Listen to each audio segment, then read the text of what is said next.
Централни вести, добро вечер и ви благодарам што сте со нас. Првиот пациент што се лекуваше во странство се врати во Македонија. Ова се останатите наслови. Приведен екс-директорот на државни патишта Ејуп Рустеми. Кривична за уште четворица за злоупотреба на тендер за обезбедување патарини. Подрачното ДПИ и кафулето на сопственикот на Пулс под лупа на истражните органи. На распити неговата сопруга и ќерка. Разрешувањето на Коцевски на пауза. Планираме таа постапка да ја застанеме таму каде што се наоѓа.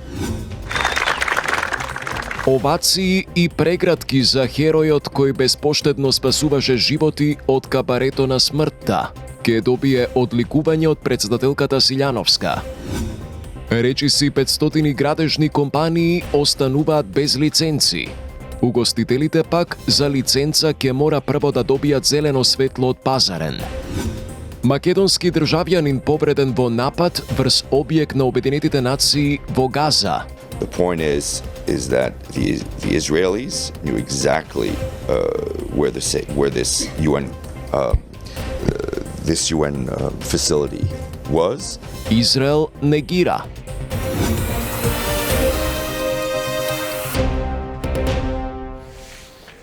Поранешниот директор на државни патишта Ејуп Рустеми е еден од приведените под сомнение за злоупотреби на јавна набавка за физичко обезбедување на наплатните рампи во земјава.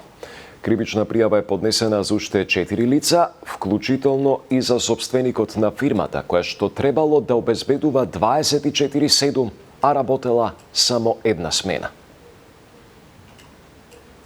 Полицијата ги уапси поранешниот директор на предпријатието за државни патишта Ејуп Рустеми, Дилон Зибери, раководител на оделението за наплата на патарини и контрола, Ејуп Лјатифи, помошник директор за одржување на патишта и Джемал Билбиловски, собственик на агенција за обезбедување. Наплаќале 24 часовно обезбедување на патарини, а работеле само една смена.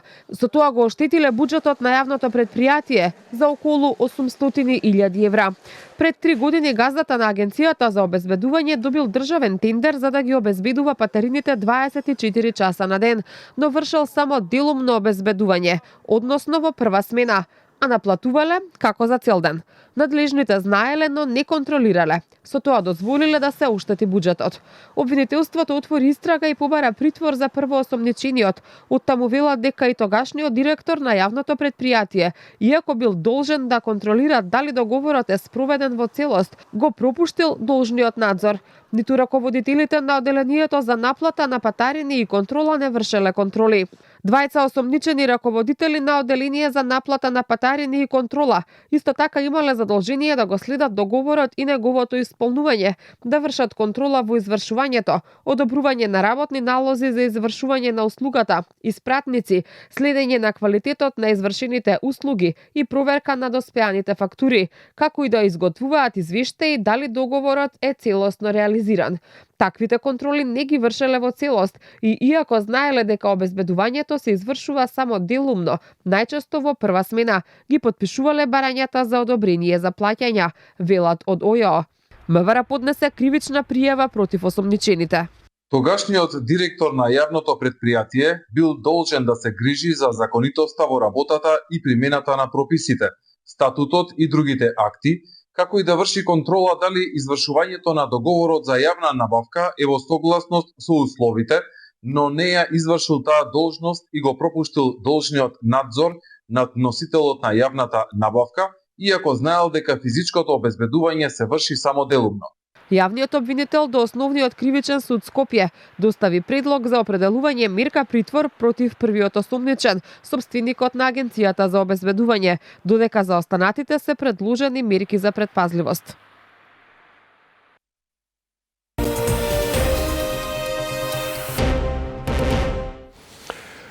Првиот од 115 пациенти кои се лекуваат во болниците во странство се врати во земјава. Тој предмалку беше примен на клиниката за токсикологија. Елизавета Дамјановска Спасеновска е таму, па ја вклучуваме во живо.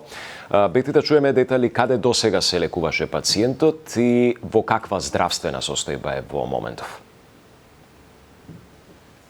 Бурче првиот од 115 пациенти кои што се лекуваат во странство пред малку пристигна овде, каде што се наоѓаме и ние на клиниката за токсикологија. Станува збор за Дарко Стојанов, кој што го пречека министерот за здравство Арбен Таравари, министерот за надворешни работи Тимчо Муцунски, како и директорот на клиниката Андон Чибишев, а го прегледа, односно се погрижија за тоа во каква состојба тој доаѓа овде и дежурниот на смена доктор Нико Бекјаровски, а веднаш потоа и дадоа кратка изјава за медиумите од она што го кажа. Дарко Стојанов е во добра здравствена состојба, меѓутоа ќе се следат протоколите и тој ќе остане овде на оваа клиника во следните 24 часа, пошто ќе се одлучува дали ќе биде пуштен на домашно лекување или пак доколку има потреба ќе биде припратен на некоја од останатите клиники, а овој протокол ќе важи и за сите останати пациенти кои што ќе пристигнуваат во Македонија, откако за тоа ќе донесат одлука тимот од стручни лица кои што се грижат за нив во болниците во кои што се лекуваат. Инаку протоколот исто така вели дека секоја клиника, односно Министерството за здравство, треба да бидат известени дека одреден пациент ќе биде испишан од странство и пратен во Македонија на лекување 72 часа пред да биде тоа сторено, со цел да имаат можност клиниките да ги направат сите неопходни подготовки за да може пациентите да ги примат во соодветни услови. Предлагам тука да слушнеме што точно споделија со медиумите сите тројца министри и двајцата министри и директорот на клиниката за токсикологија. Секој пациент кој што се враќа во земјата, минимум 24 часа ќе биде следен од клиниката кај што ќе биде триажиран. Конкретно пациентот ќе биде на клиниката за токсикологија, потоа докторите тука и конзилиумот на лекари ќе одлучат како понатаму, дали треба да се испрати во друга клиника, дали треба тука да продолжи со лекување или може да се пушти во домашни услови. Посакувам да сите 115 да ни се вратат живи и здрави во Македонија и да продолжат да живеат нормално. Извесен период, неколку часа или можеби до утре, пациентот ќе биде обсервиран на Универзитетската клиника за токсикологија. Во моментот се прават некои клинички исследувања, тој е прегледан, во сосема добра состојба е, со добри клинички параметри. Ќе направиме некои наши исследувања за да бидеме сигурни дека можеме да го пуштиме дома да си оди кај семејството. Сме во постојана комуникација со семејствата и со голем дел од пациентите. Лично имав прилика да посетам повеќе држави каде што се сместени нашите пациенти. Голема грижа има за нив од страна на сите наши партнери и сите земји кои што дадоа помош и тие се сега нели во рацете на стручните медицински лица. Ние се молиме на Бог да бидат подобри и што побрзо под најдобри возможни услови да бидат вратени во државата. Токму така, инаку уште една информација пред да се одјавам од овој линк, која што би сакала да ја споделам со нашите гледачи е тоа дека Министерот за здравство пред малку најави дека следнава недела, односно до крајот на неделата, во Македонија ќе пристигнат уште 8 до 10 пациенти кои што ќе го продолжат лекувањето тука, односно на кои што здравствената состојба тоа им го дозволува, односно таа е значително подобрена, но како што кажа министерот Таравари, за жал на четворица од пациентите кои што се лекуваат во странство, здравствената состојба им е значително влошена, но тој изрази надеж и како што каже самиот верува во способноста на сите стручни лица кои што се грижат за овие пациенти дека ќе направат се што е во нивна моќ за повторно да се стабилизира нивната состојба и многу наскоро и тие и со сите останати да пристигнат живи и здрави назад во Македонија. Така, Елизабета Дамјановска-Спасеновска за враќањето на првиот пациент кој се лекуваше во странство назад во Македонија. Ти благодарам. Овации, прегратки и солзи радосници го исполнија дворот на Виничката гимназија Ванчо Прке. 19-годишниот Јован Костадинов, момчето херој, кое наплеки спаси 20 животи од дискотеката на смртта во Кочани, се врати дома по лекувањето на клиничкиот центар во Скопје. Дејан Трајковски. Храброто срце од Виница кое влета во оган спасувајќи 20 млади животи од сигурна смрт е добро и повторно на нозе. 19 годишникот Јован Костадинов или Тивкиот херој како што го нарекуваат, со срамежлива насмевка се врати помеѓу своите школски другари во Виничкото средно училиште Ванчо Прке, кои го пречекаа со громогласен аплауз и прегратки.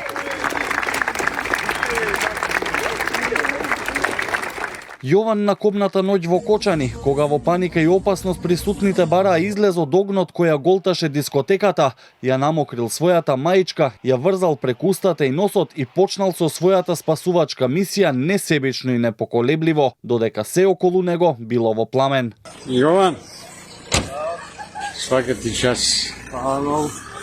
Добар си, не? Добро, оправијаме се. Ајде.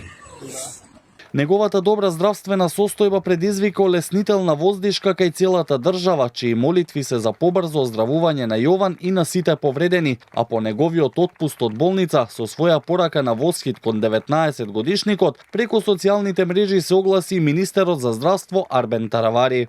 Неговото тело ги носи лузните од неговото јунаштво, но неговото срце носи нешто далеку поголемо. Почита, восхитот и љубовта на цела нација. Јован не е само херој на Кочани, тој е херој на целата наша држава. Символ на тоа што значи да се стави човечноста над стравот. Потсетник за сите нас колку многу може да направи еден човек со големо срце. Добре дојде дома, Јован. Твојата приказна ќе живее вечно во животите што ги спаси, во семејствата што повторно се заедно и во срцата на секој граѓанин што сега го знае твоето име.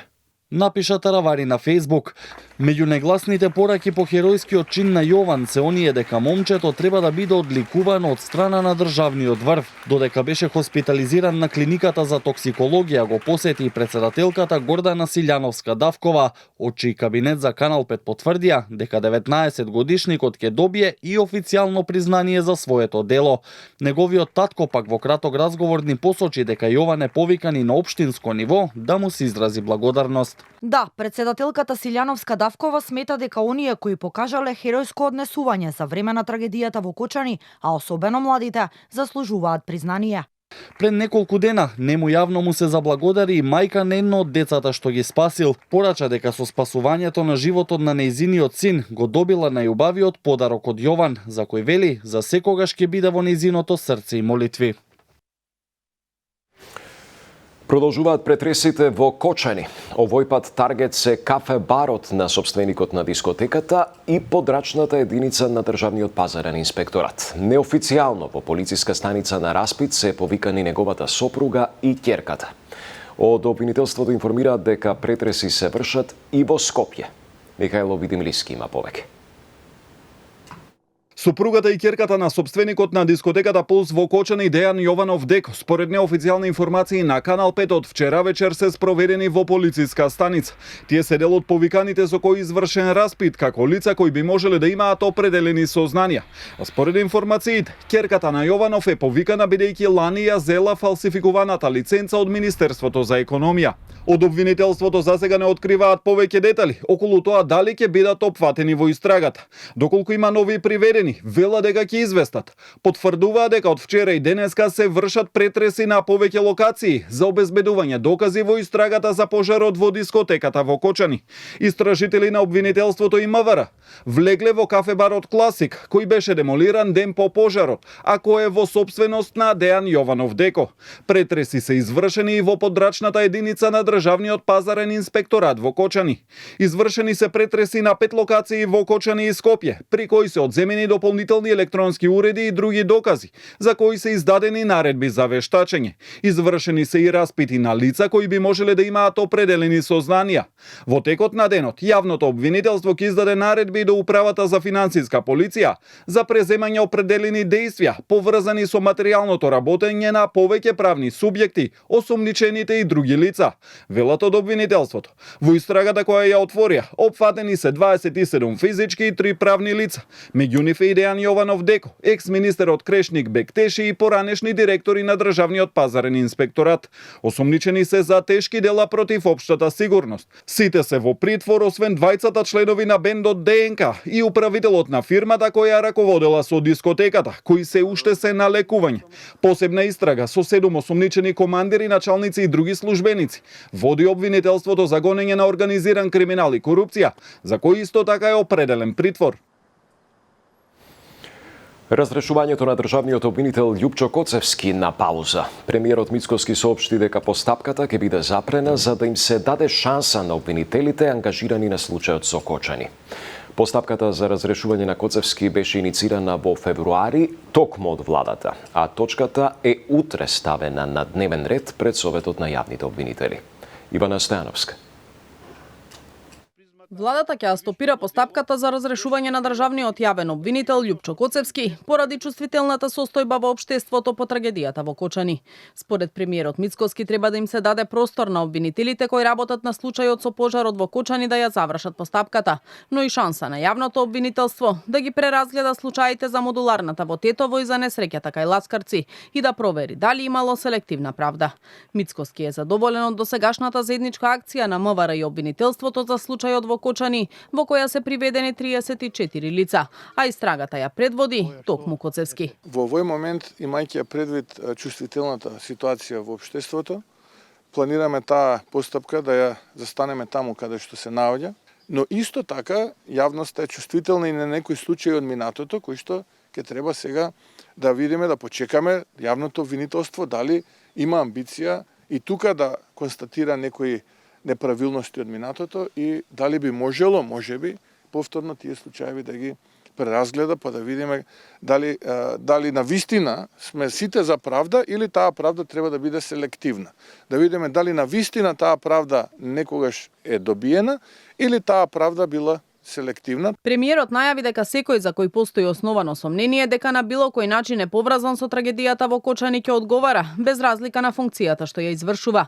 Обвинувањето од опозицијата дека актуелни функционери од власта не се опфатени со истрагата ги нарече паушални политички квалификации. Го охрабрувам јавното обвинителство да работи, што би рекле од опозицијската СДСМ, неселективно. Секој оној, не само сега, и во минатото, кој што имал било каква улога, извршувал било каква функција, кој што и во најмал можен начин бил вклучен во овој или слични случаи да биде санкциониран. Инаку предлогот за разрешување на републичкиот обвинител Коцевски утре требаше да се разгледува на седница на Советот на јавните обвинители и да добие позитивно или негативно мислење од членовите на Советот, пошто требаше да се најде и пред пратениците во собранието.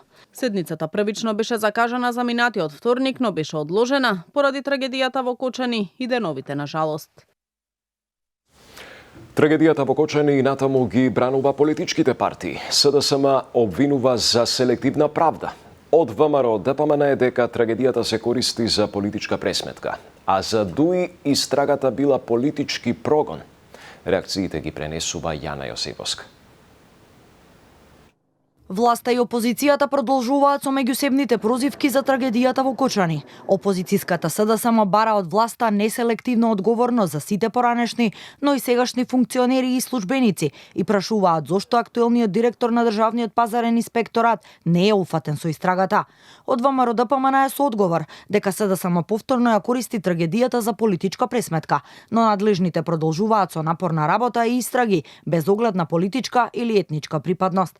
Според јавно достапните информации, двајца поранешни директори на Државниот пазарен инспекторат се опфатени со истрага поради наводно непостапување. Логично се наметнува прашањето зошто актуелниот директор на Државниот пазарен инспекторат, Владко Стојковски, не е опфатен со истрагата. Иако, веројатно носи дури и поголема одговорност за надзорот врз објектот ПУЛС во периодот пред и за време на кривично-правниот настан. Кога СДС зборува за селективна правда, треба да одговори и зошто никој не беше одговорен за смртта на 14 пациенти во модуларната болница во Тетово. Зошто ниту еден министер не понесе оставка по трагедијата во Бугарија со автобусот на Беса Транс. Зошто обвинителството тогаш громогласно молчеше, додека државата тонеше во корупција. Одговорот е еден. Затоа што се беше под нивна целосна контрола во функција на грабеж на Македонија. Од ДУИ пак продолжија со критики до власта и премиерот за политички прогон, наместо како што велат неселективна истрага по апсењето на екс-министерот од нивните редови Крешник Бектеши. Ова е политички прогон, а не истрага.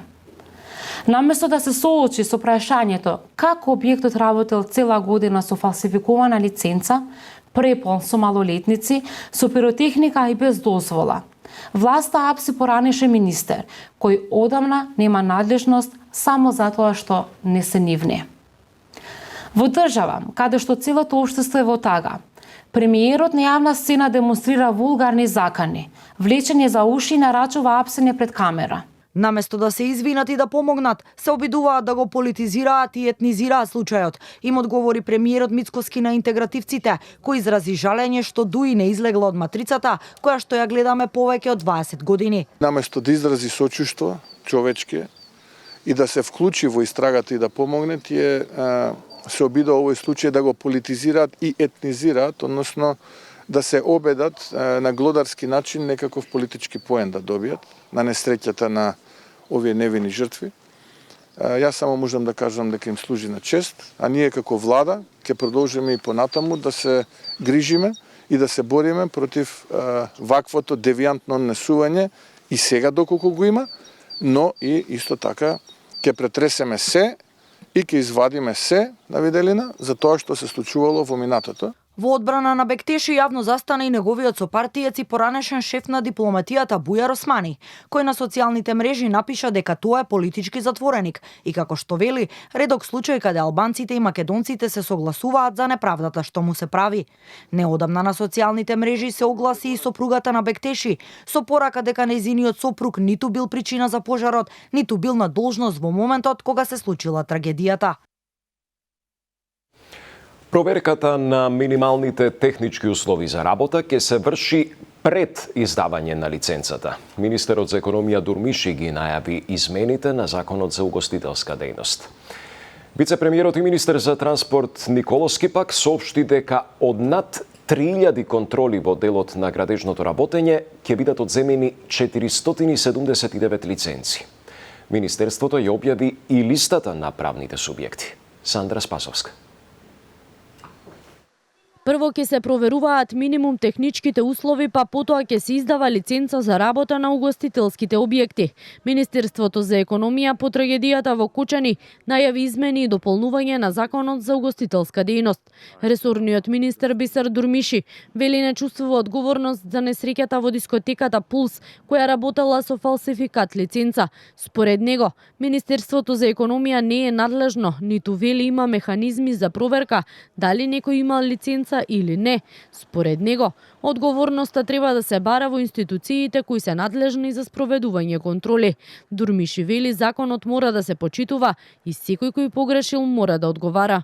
Нема некој во Северна Македонија кој не чувствува морална одговорност за настанот кој се случуваше минатата недела. Во Министерството за економија и труд се прават политиките, се прават законите, се донесат законите, дополнување, менување и така натака. Значи, одговорноста е кај тие институции кои треба да бидат на терен и да вршат контрола. Во меѓувреме, освен на лиценците на угостителските објекти, контроли се прават и кај издадените лиценци и дозволи за работа во делот на градежното работење и урбанистичко планирање од страна на Министерството за транспорт. Досега, како што информираше министерот Николовски, контроли се извршени на над 3100 лиценци, од кои на 479 фирми истите им се одземени. Имено станува збор за 300 изведувачи на градби од прва и втора категорија, 150 фирми за надзор и проектирање, 10 за ревизија на проектна документација на градби и од прва и од втора категорија, 13 за изработка на урбанистички планови, 4 лиценци на управители за одржување и за градба на објекти. Ќе пристапиме кон законски измени со кои што овие контроли ќе станат обврзни на секои 6 месеци, а не како досега на доброволна основа и за следните веќе после законските измени контроли, жалбата нема да го одлага извршувањето, односно суспензијата на лиценците ќе оди веднаш. Не е целта да казнуваме, целта е компаниите кои што самите доброволно се согласиле на условите кои што ги предвидува законот, континуирано да ги исполнуваат истите. Николовски најави дека целокупниот список ќе биде доставен и до Министерството за внатрешни работи, обвинителството ЗЕЛС и сите засегнати, за како што рече понатамошни постапки, а контролите ќе продолжат и во следниот период. По бурата реакции дека собранието и неделава нема да заседава, ниту пак да се одржуваат седници на собраниските тела, од собранието велат дека и покрај тоа работат на законски решенија кои што од понеделник ќе се пуштат во процедура. Пратеничката Моника Зајкова предлага сите функционери да донираат дел од априлската плата. Андријана Лазова-Божиновска. Бура од реакции по одлуката на собранието да ги откажат сите работни активности и оваа работна недела. Граѓаните на социјалните мрежи прашуваат зошто во вакви тешки ситуации. Пратениците се договориле да земат продолжен одмор, откако заврши неделата на жалост, но и зошто деновиве биле тивки додека во земјава и странство сите се мобилизираат за парични донации за повредените од пожарот.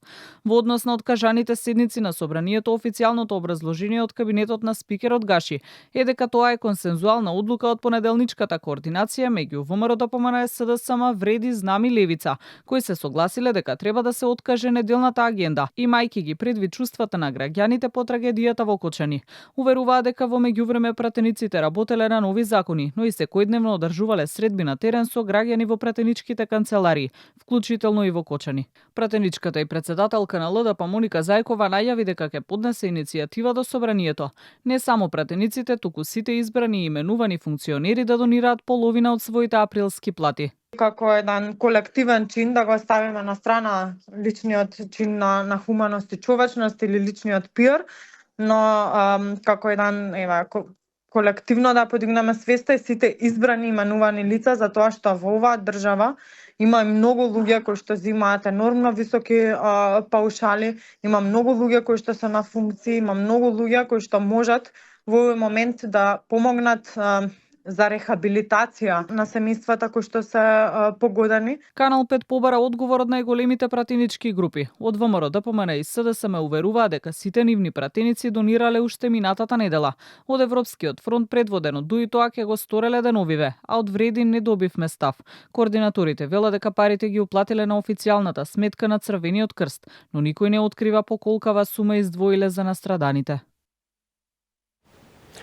Новинарот и уредник на Канал 5 телевизија Александар Видиновски денеска доби признание од невладината генералка Викенд за неговата серија репортажи за Скопје и хигиената во градот.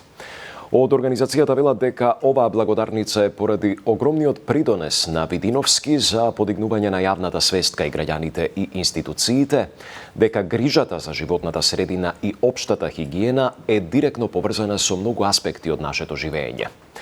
Тоа е национално прашање на кое мора сите да работиме. Од генералка сметаат дека Видиновски е еден од ретките новинари во Македонија кој сам иницијативно и активно работи на овие теми кои се од големо значење за Македонија. Само вистина по продолжение на Канал 5. Вечерва со Елизавета Галевска. Пријатно.